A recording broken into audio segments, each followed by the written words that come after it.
Hello and welcome to this very special edition of The Money Show, and it's our budget special, and I'm at Deloitte Knowledge Center. So we have an esteemed panel over here, and we have students from B School and HR College who will be asking questions, everything about the budget and also about a taxpayer who've got a lot in this budget. So let me introduce the panel and then let's start shooting questions to our panelists. Okay, so I have with me Anthony Heredia, I have Kushal Lodha, I have Alok Agrawal, Feroz Aziz, Anand Bhatia, and I have Nilesh Shah from Kotak AMC. Thank you so much, all of you, for taking out time today. And Nilesh Shah, since we haven't spoken to you since morning, just a quick reaction for the budget, from the budget today. Well, this budget is Triveni Sangam. The first like the way you wanted it to be, you remember? Yes. मतलब बहुत खुशी होती है जब इस प्रकार का budget देखते हैं जी पहले इस no parent want to live debt on their kids.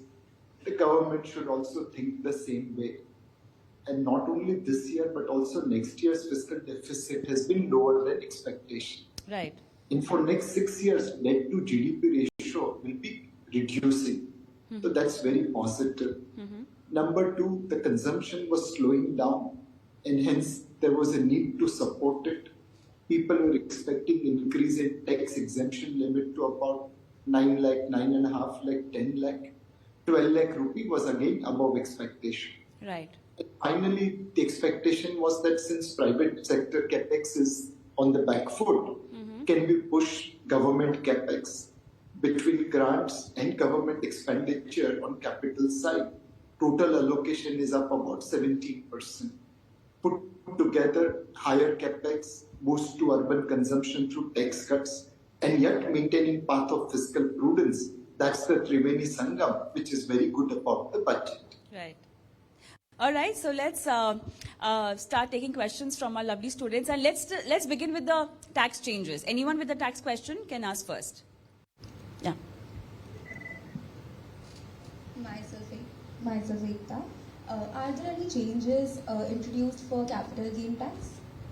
Also with this question, I would like you to also explain the new change in the tax structure and how is it going to actually benefit the middle class. Okay, sure, Kavita. So, Ekta, I'll first, address major changes. So, as we know, there were significant changes in the new tax regime where now the rebate is enhanced from 7 lakhs to 12 lakhs per annum, where if you are earning salary income up to 12.75 lakhs, you don't need to pay any tax at all because you have 75,000 rupees of standard deduction. And of course, there are, due to the slab changes up to 24 lakhs, there are tax savings of up to about 1,15,000 rupees approximately, even right. at income levels up to, let's say, 50 lakhs per annum. So there are tax savings at even higher income levels, very high income levels as well. Okay. Now, coming to the question on capital gains tax, there are no specific changes given the number of changes made last year, but one change as far as ULIPs are concerned links into capital gains tax. So ULIPs have been clarified that those ULIPs which are taxable, which means they do not enjoy exemption under section 1010D, okay. Let's say you don't satisfy all the conditions under section 1010D where the annual premium is in excess of 2.5 lakhs. Okay. Some of these conditions are there. If you don't satisfy those, they are not exempt under section 1010D. And those ULIPs will be treated as capital gains and they will be taxed as equity-oriented instruments. So that is the only change as far as capital gains is concerned. Only for the ULIPs, otherwise yes, there's... that's right. Yeah. One other minor change is in the context of GIFT City or IFSC, where essentially if you have an aircraft leasing company and that company sells aircraft, there was a capital gain exemption. That has also been extended to ship leasing company, because now ship leasing companies also can be in IFSC and open a leasing company. But minor changes here and there, otherwise we have limited changes in capital gain this time. Thank you, Ekta. Someone had a question where they wanted to understand to go with the old tax regime or the new tax regime. I think you wanted to, yeah. So I had a question, I'm Yazad, and I have a question if should salaried individuals, like having home loans, they should switch to the new regime or just stick with the old regime?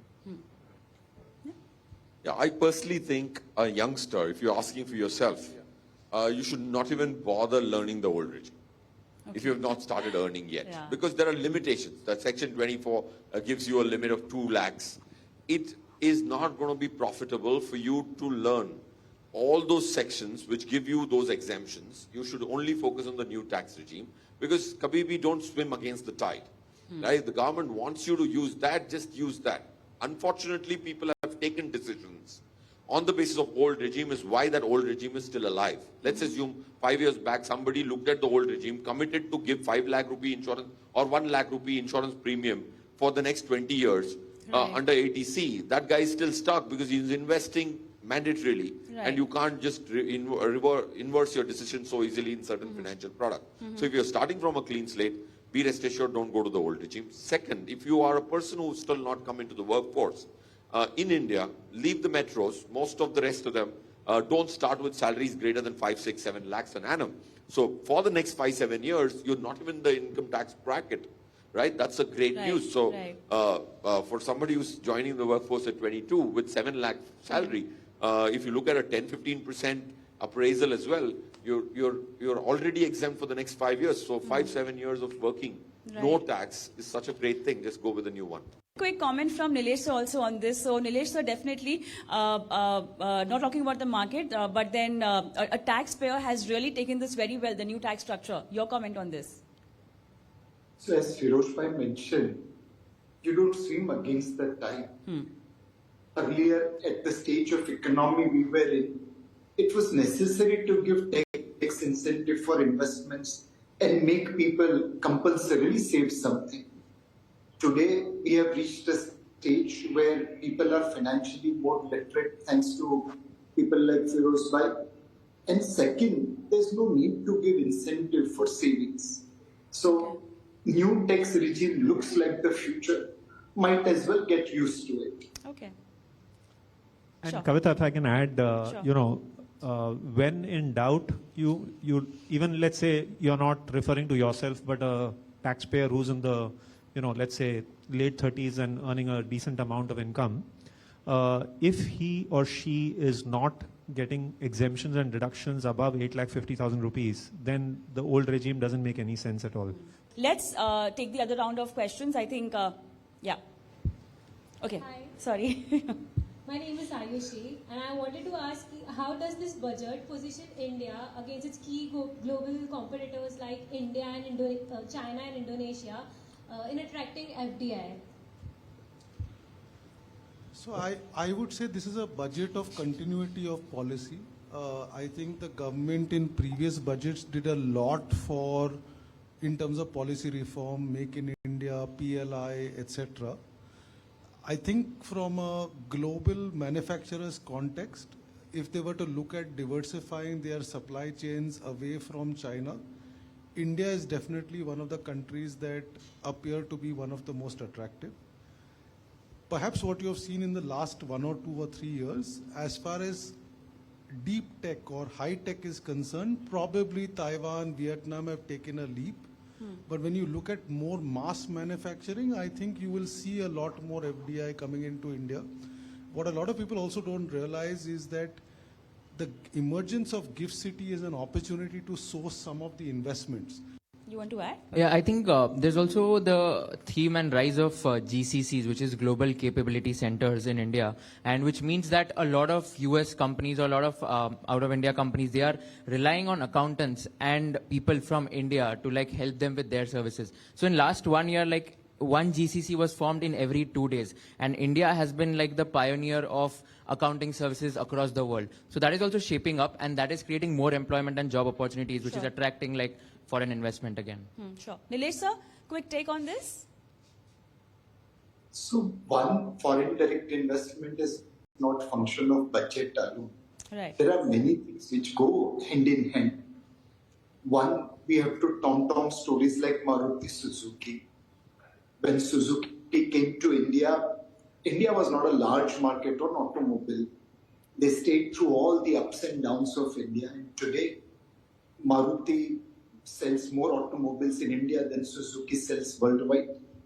Maruti is expanding its capacity in India at a much faster pace than Suzuki does worldwide. And Suzuki has made significant return on their investments in India. In fact, Maruti Suzuki share since its listing in 2003 till today has delivered better return than majority of Japanese automobile makers like Hondas and Toyotas and Suzukis and Nissans. So we have to sell our success stories to global investors. Then we have to create inducement.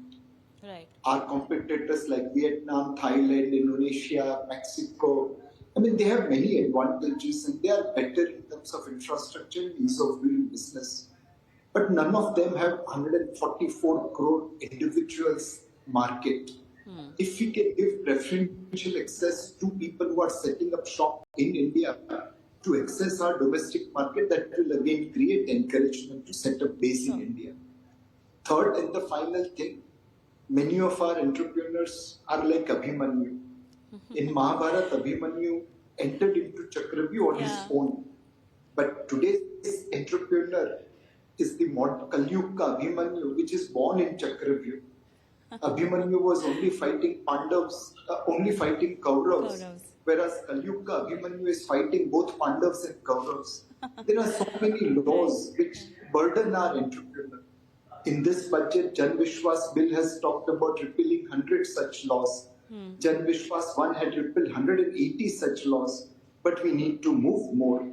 So by improving ease of doing business, by giving preferential access to domestic market, and by providing success stories like Maruti Suzuki, I think we should be able to score well on attracting foreign direct investment. All right, very well explained. Next question? Yeah.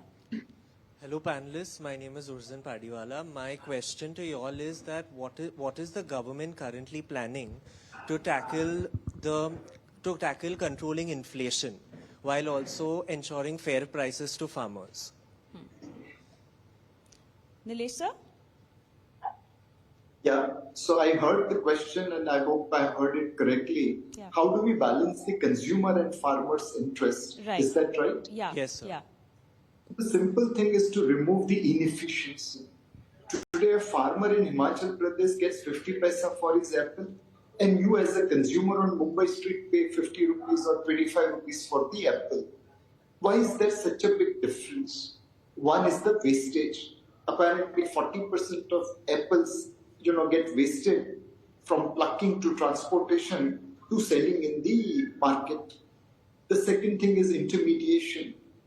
When farmers come to sell, they don't have holding capacity and hence they end up selling, and their supply makes the lowest prices, and the intermediaries make the money because they have the holding capacity. Now, by reducing intermediation and removing wastages, I can ensure that consumers' cost of product comes down and the farmers' receipt increases. How do we do that? The first is the storage. If we have cold storage, then farmers can store their goods rather than selling it at throwaway prices. Second is the transportation. We need to ensure that there is efficient transportation from villages to cities so that people can, have limited or lower wastages. Right. The third thing is value added. Like Nagpur oranges are very famous, but we don't have a brand like Tropicana for orange juices. How do we convert orange pulp into orange juice and get it branded and sell it all over the world so that there is more revenue to the farmer? Removing intermediation, improving productivity and efficiency, and creating value add, farmer and consumer, both interests will get protected. All right, one last question. Yeah. You have the mic? Hi, my name is Aryan, and my question is, as we saw, there's a tax relief up to 12 lakhs. So, as this was announced, we saw a quick boom in the FMCG sector as well as the auto sector. So, the auto indices and Auto B saw a good boom along with the top companies like Mahindra and Mahindra, Maruti Suzuki. So, is it like the government wants the middleman and the middle class to spend wisely and spend in the auto sector? If not, then which other sector? So I think most of us should not take too much note of short-term moves of specific sectors. See, when you look at, like you said, as soon as this announcement was made, automobile and FMCG stocks ran up. Those are very small volumes. They're not a great barometer of which sector is the ideal sector to invest the money in. Second, if there is money left on the table, see, if there was little money left, like every budget is incremental, 5,000 more in one's hand, 10,000 more. This time it is significantly more, is why it's spilled over from FMCG to automobile. Because the ticket sizes are large. To answer your pointed question, if you ask me which are the sectors we would like to focus on, we call it ABC. A is automobile, banking and consumption driven, any stock for that matter. My question is that, was the government focused on ESG compliance? Kavita, you'll have to repeat The government's focus on ESG compliance. Tough question. For your generation and our generation, ESG's definition will vary. Okay. Globally also, we have seen ESG definition getting changed. Okay. Sometime back, nuclear energy was a no-go area. Today, it has become part of ESG compliance. Sometime back, certain arms and ammunitions were outside of ESG, with stocks depleting all over the world because of war. That has become part of ESG. I think we will have to follow India's definition of ESG. First on governance, then on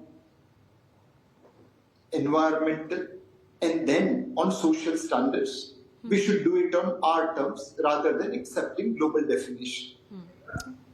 So I can just give you one perspective. I think the government's focus on ESG compliance will always be in context of the global environment. Classic case is not India. Classic case is how Europe stands to ESG changed in the context of the Russia-Ukraine war and access to oil. But I can tell you that in the last 3 years, SEBI has made massive steps towards ESG disclosures for the top 500 companies, which then makes us far more capable to launch funds that are genuinely ESG, right? Because at the end of the day, I need transparency and disclosure in what a company is doing to make a judgment on whether it really falls within ESG or not.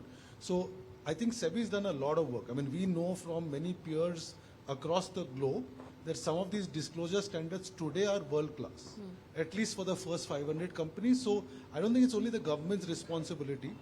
It's SEBI, it's the RBI, green bonds have become fairly large, lots of issuances. So across the ecosystem, things are happening. You want to add, Feroz? From an investor standpoint, I think this is, now if Anthony Saab can launch a fund, but from an investor standpoint, I think we are a long way away. I, as an investor, I would not want Indian investors to focus on ESG. Firstly, 92% of the last year, households saved 34 lakh crores. You know how much went into equity? 7%. How much went into deposits? 43%. 17% went into ULIP. 12% and 13% went into small savings. Pension took 10%. How will somebody beat inflation? I don't understand. We on TV shows keep talking about 60 equity, 40 test, itna aaram se. देखने जाओ तो India allocate कर रही है 7% equity में. ESG बाद में करूंगा. आज मेरे महंगाई मात देने की लाले पड़े हुए हैं. So when I have to become responsible, I'll become responsible as a country. Some developed country has gone through that full evolution. India has to go through the evolution. Today the government is allowing investors to make a choice. Earlier government was forcing and making you invest in debt instruments. That's what the ATC was all about. So I am very happy that today you're getting money in your hand. We can look at responsibility as an investor. Of course, every company, I think basic hygiene should be ESG. I am also a listed company. I think I should have ESG as the basic fabric of my banat or the cultural fabric of my banat. Exactly. But from an investor standpoint, I think it's a little way away.